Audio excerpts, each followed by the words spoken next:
കണ്ണൂരിൽ ക്ഷേത്രോത്സവത്തിന്റെ ഭാഗമായ ഗാനമേളയിൽ RSS ഗണഗീതം. കണ്ണാടിപ്പറമ്പ് ശ്രീ മുത്തപ്പൻ ക്ഷേത്രോത്സവത്തിനിടെയാണ് ഗണഗീതം പാടിയത്. CPM പ്രവർത്തകർ സ്റ്റേജിൽ കയറി ഗണഗീതം പാടുന്നത് തടഞ്ഞു. M സന്തോഷ് നൽകും വിവരങ്ങൾ. സന്തോഷ്. കണ്ണാടിപ്പറമ്പ് ശ്രീ മുത്തപ്പൻ ക്ഷേത്രത്തിൽ പ്രതിഷ്ഠാദിന മഹോത്സവത്തിന്റെ ഭാഗമായാണ് ഗാനമേള സംഘടിപ്പിച്ചത്. ഈ ഗാനമേളയിൽ ഈ ഗായക സംഘം RSS പ്രവർത്തകരുടെ ആവശ്യം അനുസരിച്ച് സ്റ്റേജിൽ ഗണഗീതം പാടുകയായിരുന്നു.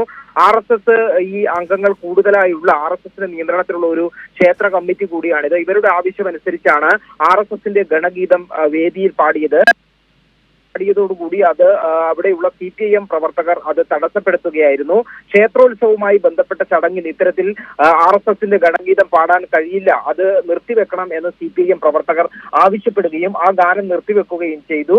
ഇവിടെ നിന്നും ഈ സ്റ്റേജിൽ നിന്നും ഈ ഗാനം തടസ്സപ്പെടുത്തി ഇറങ്ങുന്ന വഴി CPM പ്രവർത്തകരെ BJP പ്രവർത്തകർ അവിടെ സംഘം ചേർത്ത് മർദ്ദിക്കുന്ന സാഹചര്യവും ഉണ്ടായി. കണ്ണൂർ ജില്ലയിൽ ഇത്തരത്തിൽ ഈ RSSന് സ്വാധീനമുള്ള ക്ഷേത്ര കമ്മിറ്റികളിൽ ഇത്തരത്തിൽ വർഗീയ അജണ്ടകൾ ഒളിപ്പിച്ച് കടത്തുന്നത്, ഗണഗീതവും പാടി അതോടൊപ്പം തന്നെ പലതരത്തിലുള്ള അജണ്ടകൾ ഒളിച്ചു കടത്തുന്നത് സ്ഥിരമായിട്ടുണ്ടാകുന്ന സംഭവങ്ങളാണ്. അതിന്റെ ഭാഗമായാണ് കണ്ണാടിപ്പറമ്പിൽ കൂടി ഇത്തരത്തിലുള്ള ഒരു സംഭവം ഉണ്ടായത്. ഏതായാലും ഈ സംഭവങ്ങളിൽ പ്രതിഷേധിച്ചുകൊണ്ട് ഇന്ന് DYFI അവിടെ വൈകുന്നേരം പ്രതിഷേധ പരിപാടി സംഘടിപ്പിക്കുമെന്ന് അറിയിച്ചിട്ടുണ്ട്.